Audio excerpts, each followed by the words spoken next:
कुलभूषण भागवताचार्य आचार्य प्रवत श्री चिरडे बाबा निफाड। सच्चिदानंद रूपाय विश्वोत्पत्त्यादि हेतवे तापत्रय विनाशाय श्री कृष्णाय वयं नमः। श्री कृष्णाय वयं नमः। श्री गोपाल कृष्ण भगवान की जय।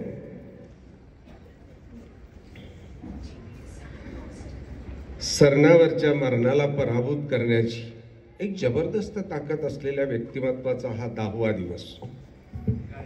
ते मरण सरणापर्यंत गेलं होतं, घेऊन जाण्यापर्यंत। नंतर त्याला कळालं की अरे इथे तर सर्व माती आहे, त्यातल्याला तर तो देव श्रीचक्र जर कधीच घेऊन गेला तरी केवढी उंची तयार केली होती हो। प्रतिष्ठेने प्रतिष्ठित होण्याचं स्वप्न या व्यक्तिमत्वानं कधी पाहिलं नाही। माझा वारंवारचा संबंध होता, अगदीच उद्विग्न झालो का यायचो। मधल्या एक 4-5 वर्षाच्या कालखंडामध्ये मी भागवताच्या नादी लागलो आणि येणं कमी झालं। अन्यथा मी उद्विग्न व्हायचो किंवा कधीतरी त्यांचा फोन रात्री उशिरा वाजायचा। प्रतिष्ठेने माणसं प्रतिष्ठित होतात इथपर्यंत सत्य आहे, ती त्याकरताच ती प्रतिष्ठा मिळवायची असते। परंतु त्या प्रतिष्ठेला प्रतिष्ठित करण्याकरता जी माणसं प्रतिष्ठा मिळवतात ना, ती एक अफलातून असतात बस। वालेराज या महंतीला प्रतिष्ठा होतीच।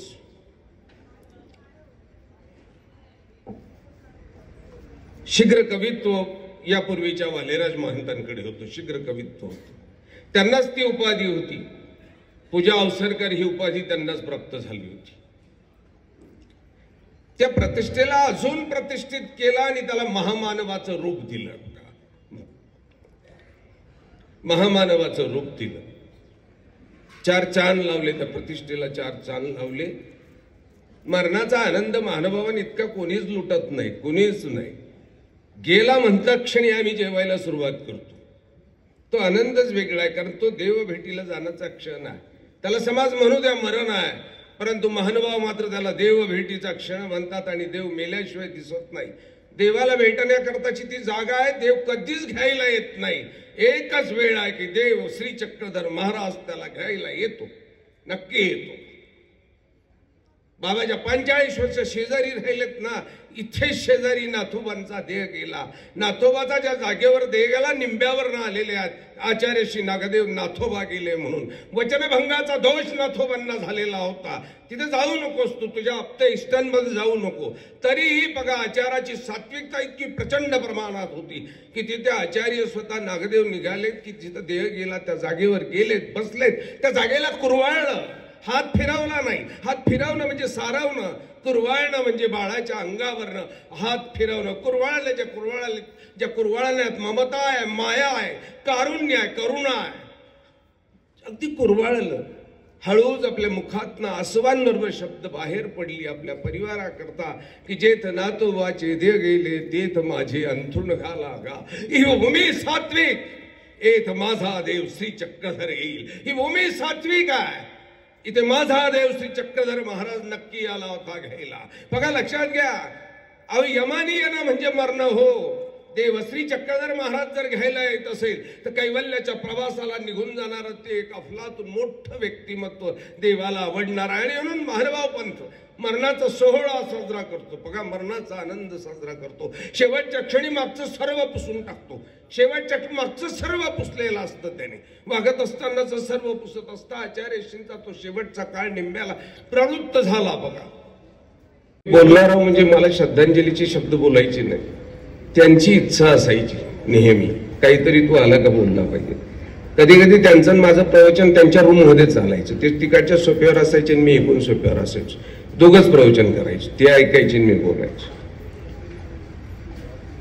मला असं वाटतं बाबा तेव्हा नगर जिल्हा मानव परिषदेचे अध्यक्ष होते. नंदलाल लाड देवदर्शनाला गेले आणि नंदलाल लाडांनी आमच्या कीर्तन संस्थेत शिकत असताना माझ्या मते 79, 80 किंवा 81 या दरम्यान बेलापूरला कीर्तन सप्ताहाचं आयोजन केलं आणि तिथे बाबांचा आणि आमचा संयोग आहे. बाबांच्या त्या व्यक्तिमत्वानं भारावून गेलो आणि तिथून मात्र सातत्यपूर्ण बाबांचं सान्निध्यान मिळालं. खोटं बोलायला काही म्हणजे अर्थ नसतो, बडगळपणानं बोलतो म्हणून टिकतो. की असा एक क्षण आला होता की त्या क्षणात सर्व काही संपलं असं गृहीत धरून मी गाडी घेऊन इथं आलेलो होतो. म्हणजे माऊली आहे तिथे की गाडी घेऊन आलो. मी बाबांना सांगितलं की काही नाही, मी सर्व अर्थानं अपयश येत आहे आणि स्वप्न साकार होत नाही यापेक्षा अपयश पळत नाही. अपयश गेलीत का स्वप्न साकार होईल आणि म्हणून उद्विग्न झालो. त्या दरम्यान बोलताना काही चुकीची शब्दही निघाले की मी असं करेन, मी तसं करेन. बाबा मला निवांत राहील तर 4-5 दिवसांनी आपण बघू काय करायचं ते. आणि मला असं वाटतं 5-7 दिवस इथं राहिलो. एक मुहूर्त पाहिलं. बाबा मला नेहमी सांगायचे, चिरडे मला फारसं भविष्य काही येत नाही, जी आहे ती नागनाथ बाबाची कृपा आहे. एक प्रश्नकुंडलीसारखा 1-2-4 आकड्यांचं गणित मी करतो, मात्र नागनाथ बाबाची कृपा आहे. तिथे असलेली मूर्त बाबा त्यावर सकाळी ज्यावेळेस ती नमस्कार करायची तर बाबांच्या कपाळावर ती जागा काळी झालेली होती. इतका वेळ त्या मूर्तीशी डोकं ठेवून ती प्रार्थना करायची, लीळा आठवायची की त्या डोक्याला तो काळा भाग झालेला होता. अगदी सकाळ आणि संध्याकाळ त्या मूर्तीशी इतकं त्यांचा तो त्या विशेषाबद्दलचे असलेलं लागले, इतकं स्नेह त्या मूर्तीबद्दलचं होतं. ते काही नाही, हे नागनाथ बाबाची कृपा हे होत असतं. तू राहा 5-7 दिवस. एक तर तुला सुचेल ना, आई तुला सुचलं का मी तुला काय सांगतो. 5-6 दिवस मी राहिलो आणि मला असं वाटतं 20 तारीख माझ्या जीवनातली अत्यंत महत्वाची आहे. मला तू आता 20 तारीख देतो, तुझा घरी आता काही नाही, देवावर बिडा ठेवून जा कामाला, काही होणार नाही. आणि मला असं वाटतं तिथून पुढे भागवताचा जन्म द्यायचे ठरवलं.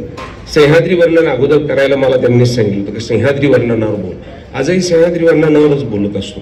जास्त सह्याद्री वर्णन आवडतं. सह्याद्री वर्णनाची कुठून तरी सुरुवात कर, पारायण बी घडेल आणि तुला तुझी जिव्हा तुझी वाणी तुला पवित्र करून घ्यायची आहे देवस्तुतीसाठी, ती आपोआप होणार आहे. तिथून हा पुढचा प्रवास. आणि म्हणून आज काहीतरी 15-20 मिनिटं त्यांच्या निमित्तानं बोलायचं म्हणून हा प्रयत्न आहे. नाही तर माझी सर्व गुरुजन मागे आहे, तर ती सर्व त्या या सोहळ्यामध्ये सहभागी व्हायला आलेली आहे. एक 10 ते 15 मिनिटं मी वेळ घेणार आहे. तो आचार्य श्री नागदेवांचा शेवटचा क्षण, मागचं पुसण्याकरता पुढच्या प्रवासाला निघायचा आहे. मागचं पुसून टाकायचं आहे.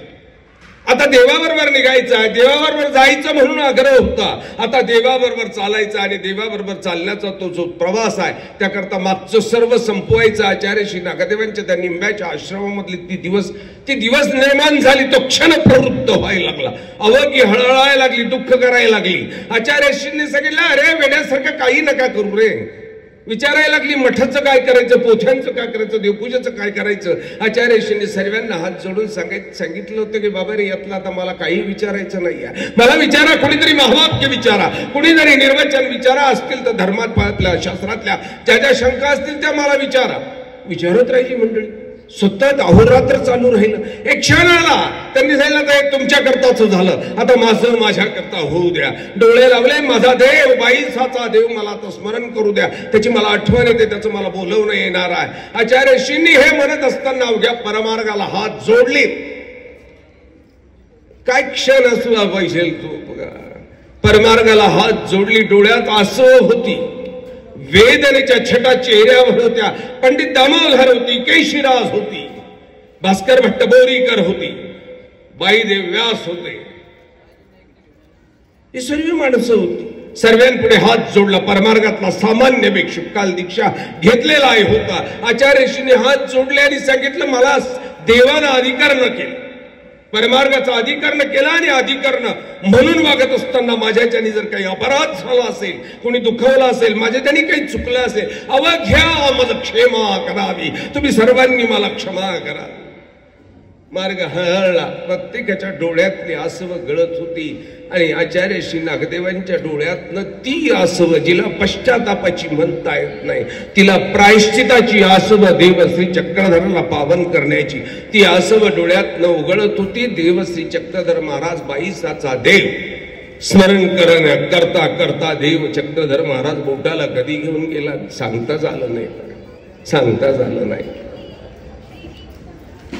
हा सोहळा आहे.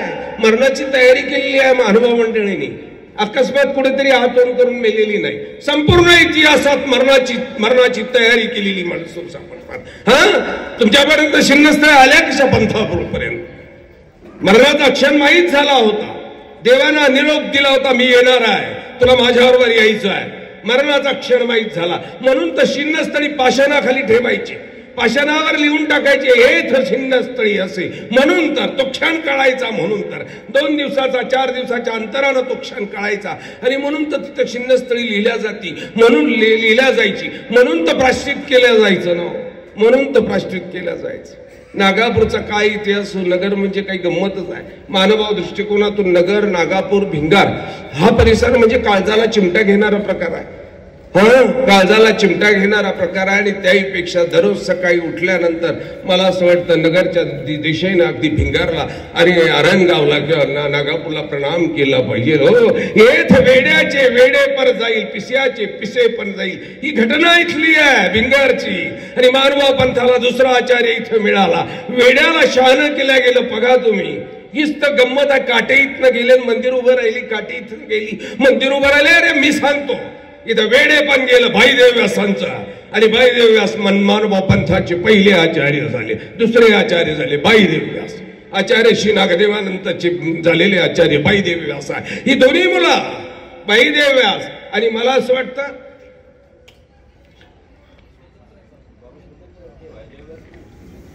आपण मामांशी लगेच बोलू. मला मामांनी म्हणजे आम्ही मामाचे शिष्य, मी मामांना ही गोष्ट स्मृतीस्थळ लिहिताना विचारलं तर मामा या 2 भाईदेव व्यास का? मामांनी सांगितलं एकच भाईदेव व्यास. त्याच्यामुळे आता तो ओवा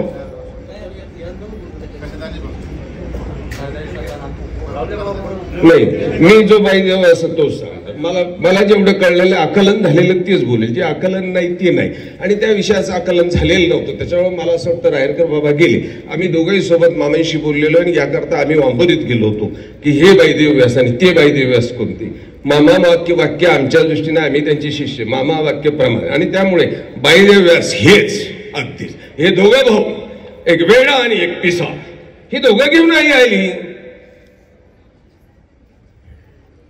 नसतील, वेगळे असतील, पण बाईदेवाची घटना इथं घडली हे तर सत्य नक्कीच आहे. म्हणजे ही लीळा इथली नाहीच असं तर नकारता येणारच नाही ना, ती आहेच. इथे भिंगार आली.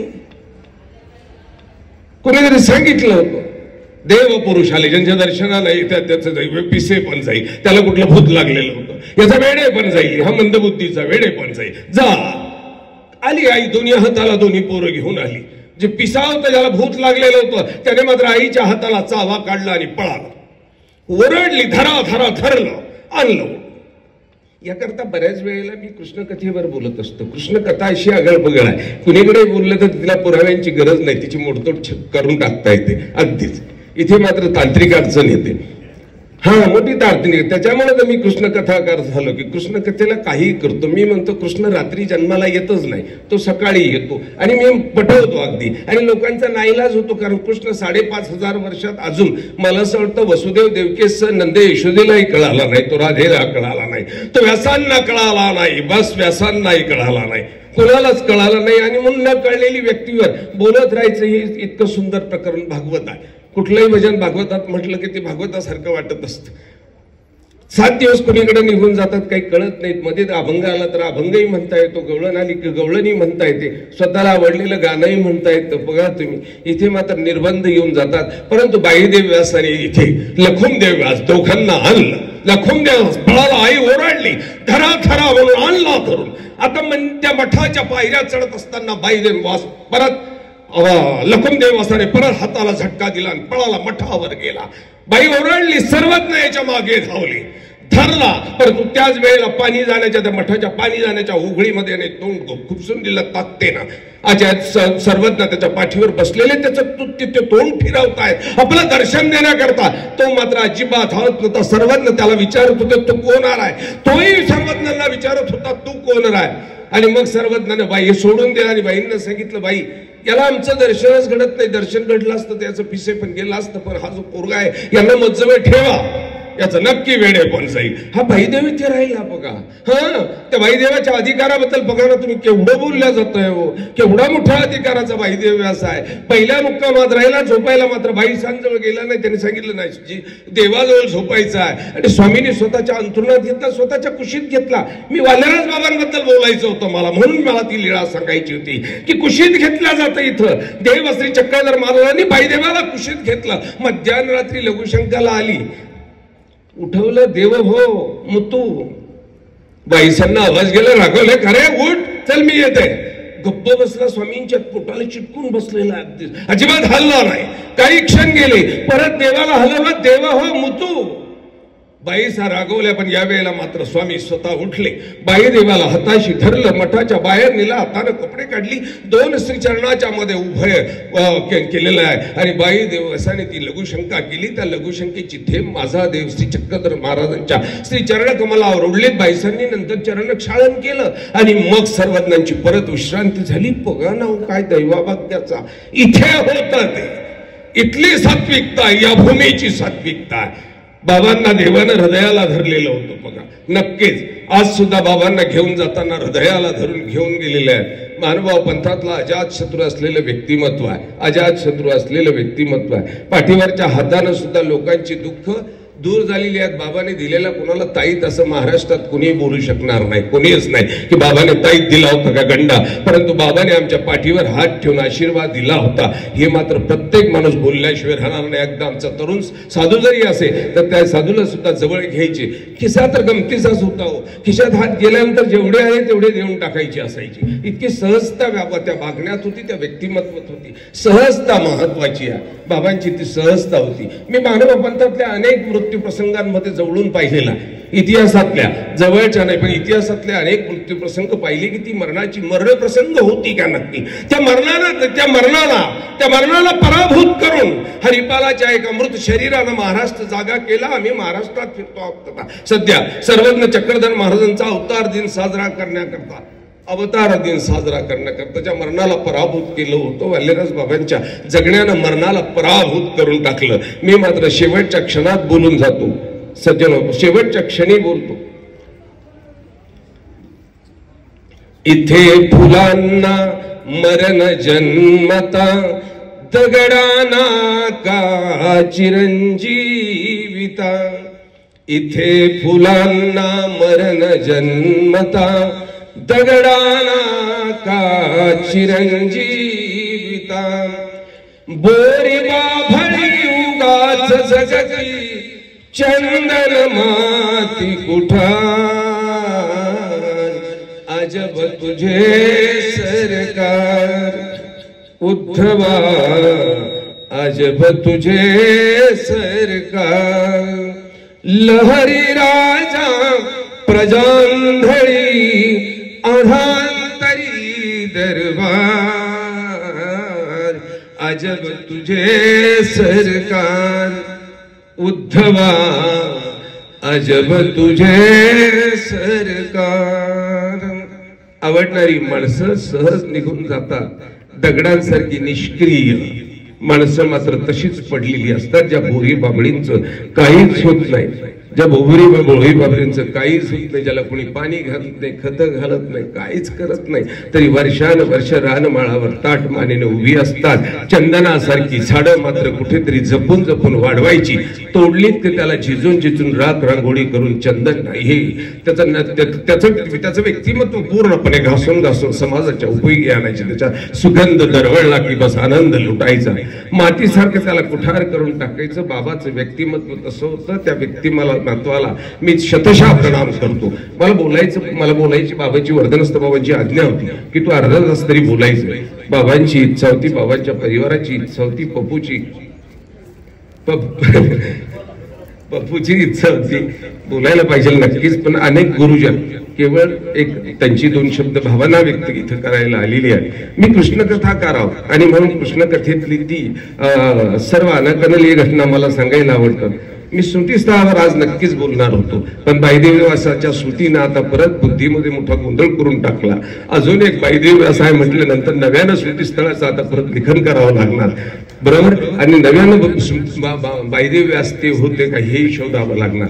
म्हणून पुढच्या स्मृती आता गेल्या, मेंदूतून निघून गेल्या, फटाफट निघून गेल्या, परंतु तरी महदायसाची स्मृती मात्र कधीच निघून जात नाही. मला नाती नागायसाची स्मृती कधीच विसरत नाही. मला जेव्हा जेव्हा रात्रीची जाग येते आणि मी कृष्ण वाचत असताना थकतो, बुद्धी काम करत नाही, मला ती स्मृती आठवते महदायसाची. मी नेवासाला त्या नवगावला येणार यावर्षी. सर्वांना विनंती करणार, आपण नवगावला जायचं आहे. मरण पाहायचं असेल ना तर मरणाचा तो सोहळा पाहायला आपल्याला तिथं अनुभवता येतो.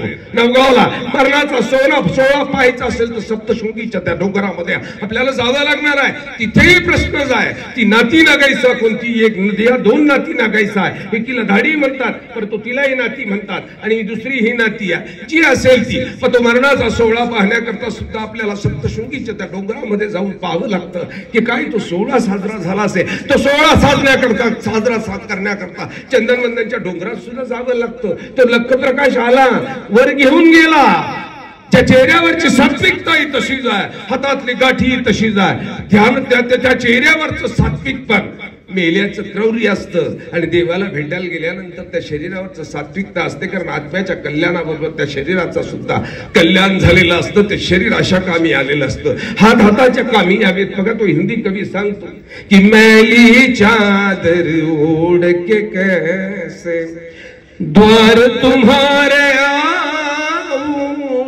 मैली चादर ओढ़ के कैसे तूने मुझको जग में भेजा, सुंदर देकर काया, आकर के संसार में मैंने उसी को दाग लगाया. त्या शरीराला दाग लावली ती म्हणव. मात्र आमच्या साधनवंतानं स्वतःला शुद्ध करत असताना त्या शरीराची सुद्धा काळजी केली, त्या शरीराला सुद्धा शुद्ध केलं. हो, त्या शरीराचं देणं दिलं. देव श्री चक्रधर महाराजांनी हरिपाळाचा पूर स्वीकारत असताना त्या हरिपाळाचं देणं दिलं, आणि पंचलिंगी विडावाने ही लीळा चरित्रात जन्माला आली. ती देत असताना आम्ही निर्णयकार सांगत असतात की त्या हरिपाळाचं देणं होतं, त्या शरीराला काहीतरी द्यावं लागणार होतं. त्या हरिपाळाचं दिलं. अगदी मानव पंथाची परंपरा या आत्म्या त्या शरीराच्या द्वारे हत्याचं कल्याण करत असताना त्या शरीराला सुद्धा परत फेडून दिलं पाहिजे. त्या शरीराचं कल्याण करणारी मानव मंडळी आहे. काय तो सोहळा असला पाहिजे. बघा तुम्ही नवगावचा प्रसंग बघा की महदायसा नवगावला हळूहळू रुजा वाढायला लागली, त्रास वाढायला लागला. आचार्य श्री नागदेवांना निंब्याला कळाला, आणि निंब्यावरनं आचार्य श्री नागदेव आता महदायसाच्या भेटीला निघाले. खऱ्या अर्थात महदायसा त्यांच्या जीवनाचं सर्वस्व आहे. सर्वत्र गेल्यानंतर आचार्यांना निर्माण झालेले वेडे पण घालवणारी महदायसा आहे. हा, वेड्याची ट्रीटमेंट त्यांनी आचार्यांवर केली आणि परत पुनश्च शुद्धीवर आणलं. केवढा मोठा डॉक्टर आज आजारी पडलाय आचार्यांना कळालं, आणि आचार्य आता नवगावच्या दिशेनं प्रवासाला लागले. दर मुक्काम करत त्या नवगावला पोहोचले. महदायसाला भेटली. महदायसाची ती अवस्था पाहिली आणि तत्काळ विचारलं, रुपया वैद्य ते बोलावू, वैद्याला बोलावू का? महदायसानं त्याही अवस्थेत सांगितलं, नको बा नागदेवा, कशाला बोलवतोस? मी जगणार नाही. मला माहिती आहे मी वैद्याला बोलून माझ्या देवाचं वचनभंग तरी का करेन? मला आठवू दे देव. आणि आचार्य श्री नागदेव आता सेवा शुश्रूषा करायला लागलेली आहे. आता रुजा वाढायला लागली. एक दिवस तो उगवला. हातातली नाडी आता मंद व्हायला लागली, श्वास मंद व्हायला लागला, डोळे उघडल्या जाईना. आचार्य श्री नागदेवांच्या लक्षात आलं की रुपाईचा प्रवास देवाच्या दिशेनं निघालेला. शेवटच्या प्रवासाला रुपाई निघाली. काय भाऊ असला पाहिजे, काय बहीण असली पाहिजे, काय साधक असला पाहिजे, काय साधना असली पाहिजे, काय आचार्य असला पाहिजे, आणि परिवाराकडे पाहण्याचा दृष्टिकोन असला पाहिजे. आचार्य या परिस्थितीत सुद्धा तिला विचारतात.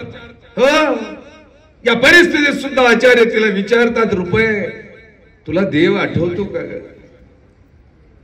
होती नव्हती ती ताकद एकवटली आणि रुपाईसनं डोळे उघडले. सांगितलं, हो नागदेवा, मला देव आठवतो. थांबले नाही तो. रुपये तुला देव कसा आठवतो का?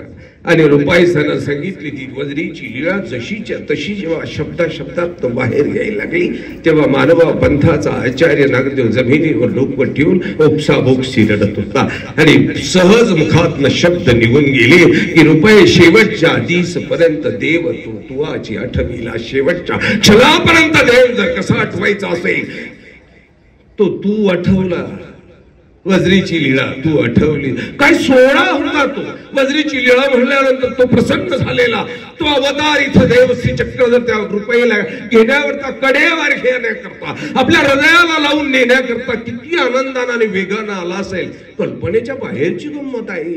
मरणाची पैज लावणारी महानुभाव नाव काय गंमत आहे. मरणाची शेवटच्या क्षणापर्यंत सुद्धा यांच्या चेहऱ्यावरची प्रसन्नता ढासळत नाही. मध्ये मी 6 महिन्यापूर्वी बाबांना भेटायला येऊन गेलो.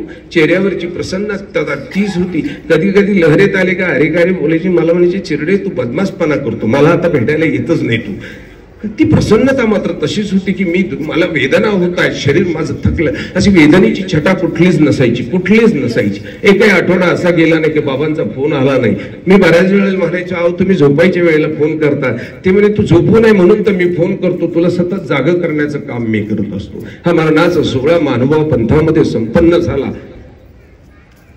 माझं पहिलं भागवत जेव्हा झालं तेव्हा पहिल्या भागवताचे प्रमुख अतिथी पांगरीकर मला माहिती की पहिलं पूजन मी त्यांचं केलं होतं की माझं पहिलं भागवत होतं. मी त्या अगोदर सह्याद्री वर्णन केलं होतं. सह्याद्री वर्णनातली ती उगवी सुद्धा मला आठवते दत्तात्रय महाराजांनी उद्धव गीतेतली आहे की दत्तात्रय महाराजांनी 24 गुरु केले आणि 24 गुरुचं आख्यान सर्वीकडेच आहे. मध्ये मी लिहित असताना ते मला वाचायला मिळालं की 24 गुरुचं आख्यान सर्वीकडेच आहे. कडवराटीत सुद्धा सांगितलं जातं तिकडेही सांगितलं जातं इकडेही सांगितलं जातं. 24 गुरु नंतर मात्र आमच्या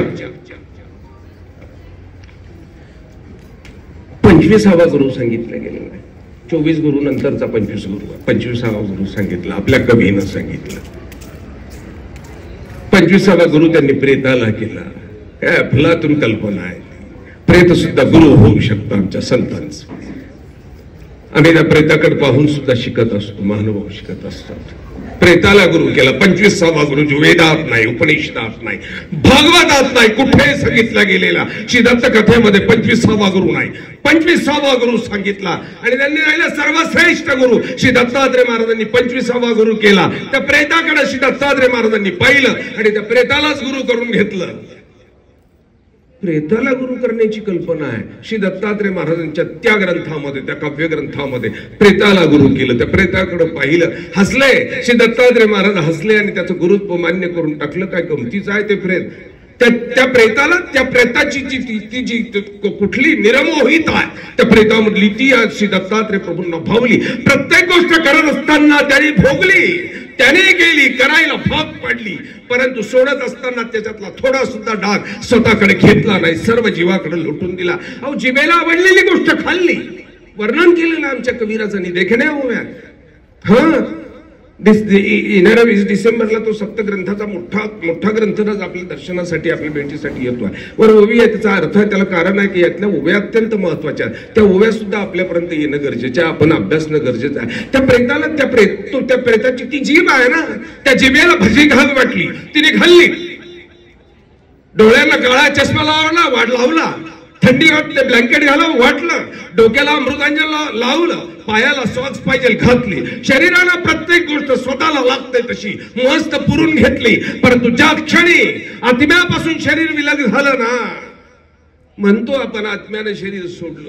अहो खऱ्या अर्थानं ते शरीर आत्म्याला सोडून देत असतं. कारण त्याच्याजवळ काहीच राहत नसतं. त्याच्या सर्व इच्छा आकांक्षा त्यांनी पूर्ण करून घेतलेल्या असत्या.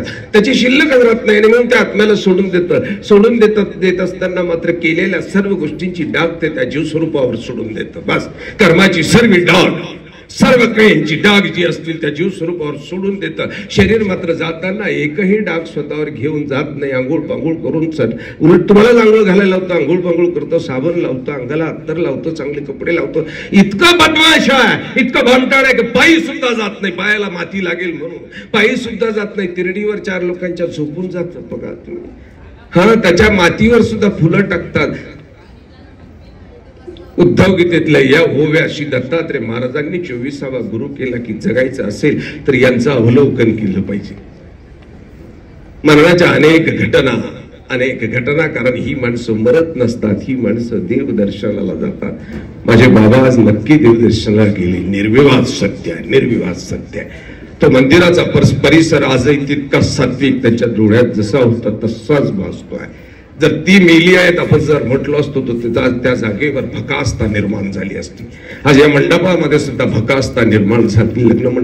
लग्न मंडप इतकी प्रसन्नता वाटते. एवढ्या साधूंचं इथं आहे, ज्या संतांच्या त्या चेहऱ्यावरची प्रसन्नता ओसंडून वाहते आणि प्रत्येक संतांच्या मुखातनं बाबांबद्दलची अलौकिक असे शब्द बाहेर पडतायत. बस बडा हुआ तो क्या हुआ बडे पेड़ खजूर, बडा हुआ तो क्या हुआ बडे पेड़, पंथी को छाव नाही फल लागे अति दूर. कबीरांचा दोहा मोठा झालास ना, तुझं मोठे पण काही कामाचं नाही रे. त्या मोठ्या तर ताडाची माडाची झाडं होतात, पण पायी चालणारा उन्हातल्या माणसाला बसायला सावली नाही आणि भूक लागली ना तर खायला एक घास भर तिथं कोणी भूक भागवण्याकरता वस्तूही नाही. मधु कांबीकरांचे मी लेख वाचत होतो स्मरणिकेमध्ये. कांबीकरांनी सांगितलं, माझा पहिला प्रसंग होता, आम्ही चाललो होतो दर्शनाला जावं, कुठलं तरी काही संकटात आलो होतो आणि म्हणून पाहावं. आलेला कांबीकर बसले, देव करायला गेले. बाबा त्यांना विडा ठेवायला सांगत होते. आता निघणार हे नाटक मंडळ होतं.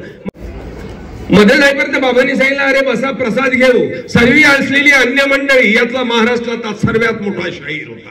हे विचार करायला लागले प्रसाद घ्यायचा म्हणून बसा. यांना वाटलं आता खडी साखर येईल, फुटाणे येतील, डाळ्या येतील, पेढे येतील, नारळ येईल, ही सगळी वाट पाहत बसली. मध्ये बाबा गेले आणि मधनं बाबा आले. बाबांनी सांगितलं, काळजी करू नका, आमटी झाली, भात शिजतोय फक्त बस. ही अचंबित करायला लागली. ही पुण्याची सर्व माणसं अचंबित करायला लागली. ताईसाहेबांना नक्की या घटनेची माहिती आहे. त्या जीवनाचा एक अविभाज्य भाग आहे बघा, लक्षात घ्या. अगदी बाबांनी सांगितलं, आमटी शिजलेली भात होणं बाकी आहे, तुम्ही थोडा वेळ बसा. आता काय गंमत आहे ही विचार करायला लागली. हा इथला प्रसाद वेगळाच आहे. आणि आमटी भाताचं जेवण जेव्हा समोर आलं त्यांनी सांगितलं, आम्ही आमटी भाताचं जेवण करायला लागल्यावर नंतर कळालं की हाच तर खरंच त्या यमुनेच्या तीरावरचा काला कृष्ण चक्रवर्तीच्या स्पर्शानं पावन झालेला जितका आनंददायी होता. ज्या त्या प्रसादाची वाट देवलोक वर्ण पाहत होते, त्यांच्या तोंडाला पाणी सुटलं होतं. माशांच्या रूपात येऊन त्या यमुनेच्या काठावर लपून बसावं लागलं.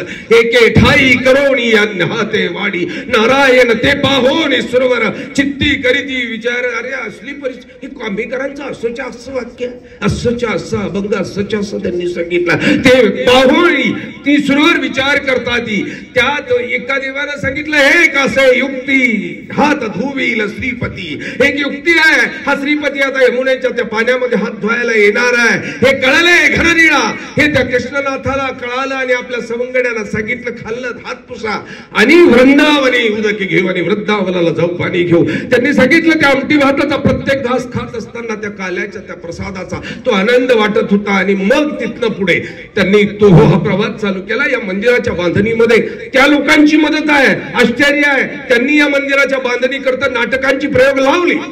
16 नाटकांची प्रयोग झाली मंदिराच्या उभारणी करता. अगदी कांबीकरांचं या भागामध्ये असलेलं कुठलंही नाटक असलं तर नाटकाचं मानधन या दानपेटीत टाकलं जायचं. नंतर त्यांनी उपदेश घेतला, विशेष घेतला. स्वतःची नाटकाची 16 प्रयोग लावली आणि 16 प्रयोगातून आलेलं मानधन त्या मंदिराला दिलं. नाटक, चित्रपट हे क्षेत्र असं आहे की तिथे त्या लोकांना वळवणं इतकं सोपं नाही. भौतिक सुखाच्या मागे धावणारी ती लोक बघा ना, ती संस्कृतीच वेगळी आहे. या संस्कृतीनं केवळ बाबांच्या दर्शनानं आमटी भात खा. लक्षात घ्या, ती पिझ्झा बर्गर खाणारी माणसं आहे. दररोज संध्याकाळी त्यांना 90 फुटल्याशिवाय चालणार नाही. ते बारमध्ये बसणारे आहेत. परंतु बाबांबरोबर आमटी भात खाल्ल्याने एका आमटी भातानं त्यांचं इतकं पावित्र्य झालं की कांबीकरांनी उपदेश घेतला. याहीपेक्षा कांबीकरांच्या त्या सर्व मंडळांनी, सर पासलकर नावाचे ते शाहीर होते, बापू पासलकर त्यांना म्हणतात, मोठा शाहीर होता. त्या पासलकरांनी अगदी सोबत राहून 16 कार्यक्रम लावले, 16 नाटकं. आणि आलेला निधी मंदिराला दिला. याला कुठलं तत्वज्ञान बोलले, कुठली भगवद्गीता सांगितली, कुठलं सूत्र सांगितलं? काहीच सूत्र सांगितलं नाही, काहीच नाही. फक्त एक सर्वज्ञांना, तिथे सर्वज्ञांना विनंती केलेली होती की प्रभू, जीवानं रडत रडत यावं आणि रडत रडत जावं. असं जर घडलं असेल तर मग तुझा शब्द खोटा ठरलेला. रडत येणार इथे रडत येईल, परंतु जाताना मात्र हसत जाईल. असं तर तुझी महिमा आहे, असं तर तुझं दर्शन आहे, असं तर तुझा आशीर्वाद आहे. आणि म्हणून नागनाथ बाबाच्या तिथे त्या स्थानावर डोकं ठेवलं की रडत येणारी सुद्धा हसत जात होती. मार्गदर्शन सोपं केलं जात होतं. पक्षीय भेद झाला नाही. इथे काँग्रेसचाच आहे, इथं सेनेचाच आहे, असा कुठलाही भेद झाला नाही. जो आला त्याच्या पाठीवर बाबांनी हात ठेवला. हात ठेवताना त्यांनी त्याचा आशीर्वाद कसा म्हणून घ्यायचा आहे त्यांनी ठरवायचं. हे हात मात्र साधूने ठेवावा, तसाच ठेवत होते. परिवारात मात्र मुख्य माणसं मी तीनच पाहिली. बबलू आमचा पप्पू मात्र माझा आवडता मुलगा होता. बाबांच्या सहयोगामुळे पप्पूशी जास्त बोलणं असायचं. पप्पू अतिशय उत्कृष्ट कवी, अर्थात या कवी या कुळाला मिळालेली परंपरा, खानदानी गुण आहे त्यांचा. या अगोदरचे वाल्यराज बाबा कुठल्याही कार्यक्रमाला गेले की कागद पेन घेत नसायचे, अगदी उभे राहिले का काव्य सुरुवात होऊन जायचं. भास्कर भट्टपुरी करायची मानवांना परंपरा आहे. वाल्यराज बाबांच्या या परंपरेला सुद्धा, या गादीला सुद्धा शीघ्र कवित्वाची ती परंपरा होती. पप्पू सुद्धा शीघ्र कवी आहे, छान कविता करायचा आणि पुढे तरी तो व्हॉट्सअपला टाक, इकडे टाक, असं काहीतरी कार्यक्रम राबवायचा. त्याला म्हटलं पप्पू याचं आयुष्य फार कमी आहे, व्हॉट्सअप विद्यापीठाचं आयुष्य फार कमी आहे, हे कधी कोसळतं आणि कचरा म्हणून बाजूला जातं. अनेक वेळेला ती रॅम हँग व्हायला लागली, मोबाईल हँग व्हायला लागला की आम्ही लोक त्यात तो कचरा काढण्याकरता बसतो आणि तो कचरा काढून टाकतो. मात्र या खुणा कुठेतरी लिहून ठेव, तुझ्या शब्दांना वेगळं पावित्र्य आयाम तयार होणार आहे. आणि मी बाबांच्या त्या स्मरणिकेमध्ये निघालेल्या त्या कवितेची ओळी वाचल्या. मंदिराच्या पुढे रात्री असलेला जो बोर्ड लावलेला होता आणि त्याच्या खाली लिहिलेल्या त्या पप्पूच्या आदी या नावानं लिहिलेल्या त्या कविता पाहिल्या आणि गलगलून आलं, खरंच गलगलून आलं.